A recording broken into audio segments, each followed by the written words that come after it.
ఆంధ్రప్రదేశ్లో పింఛన్లు తీసుకుంటున్న వారికి ముఖ్యమైన గమనిక. జూన్ నెలకు సంబంధించిన పింఛన్కు సంబంధించి స్పష్టత వచ్చింది. జూన్ 1న పింఛన్లను లబ్ధిదారుల బ్యాంక్ అకౌంట్లలోనే జమ చేయాలని రాష్ట్ర ప్రభుత్వం నిర్ణయం తీసుకుంది. దివ్యాంగులు, నడవలేని వారు, అనారోగ్యంతో బాధపడుతున్న వారు, వీల్చైర్లోనే ఉండే వారికి మాత్రమే ఇంటి దగ్గరే పింఛన్లు పంపిణీ చేయనున్నారు. అయితే గత నెలలో బ్యాంక్ అకౌంట్ల విషయంలో చాలామంది లబ్ధిదారులు ఇబ్బంది పడ్డారు. మరి వారి పరిస్థితి ఏంటని చర్చ జరుగుతుంది.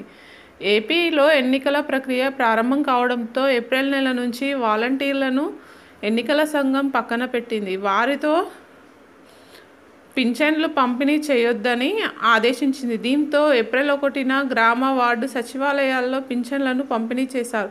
మే నెలలో లబ్ధిదారుల బ్యాంకు ఖాతాల్లో డబ్బుల్ని జమ చేశారు. ఈ నెల కూడా అదే విధానాన్ని కొనసాగించాలని ప్రభుత్వం నిర్ణయించింది. అయితే ప్రతిపక్షాలు మాత్రం పింఛన్లను గ్రామ, వార్డు సచివాలయ ఉద్యోగుల ద్వారా ఇంటింటికి పంపిణీ చేయాలని డిమాండ్ చేస్తున్నాయి.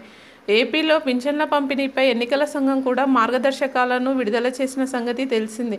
ఏప్రిల్ నెలలో ఆదేశాల ప్రకారం గ్రామ, వార్డు సచివాలయాల దగ్గర పింఛన్లు పంపిణీ చేయాలని సూచించింది. దివ్యాంగులు, అనారోగ్యంతో బాధపడేవారు, నడవలేని వారికి ఇంటి దగ్గరే పంపిణీ చేయాలని తెలిపింది.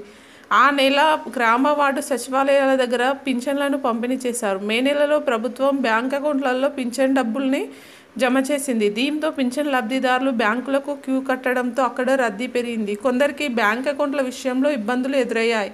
మరి జూన్ నెల పరిస్థితి ఏంటని చర్చ జరుగుతుంది. మరోవైపు ఆంధ్రప్రదేశ్ ఎన్నికల ఫలితాలు జూన్ 4న వెల్లడి కానున్నాయి. జూలై నెల నుంచి అధికారం చేపట్టబోయే ప్రభుత్వం పింఛన్లను పంపిణీ చేయనుంది.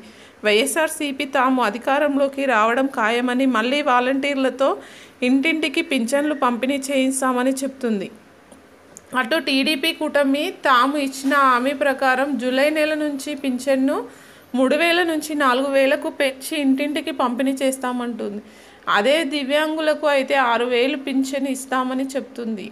అంతేకాదు పెంచిన పింఛన్ ఏప్రిల్ నెల నుంచి ఇస్తామని, జూలై నెలకు సంబంధించి 4,000, 3 నెలలకు సంబంధించి పెంచిన పింఛన్ 1,000 కలిపి 7,000 ఇస్తామని చెప్తుంది.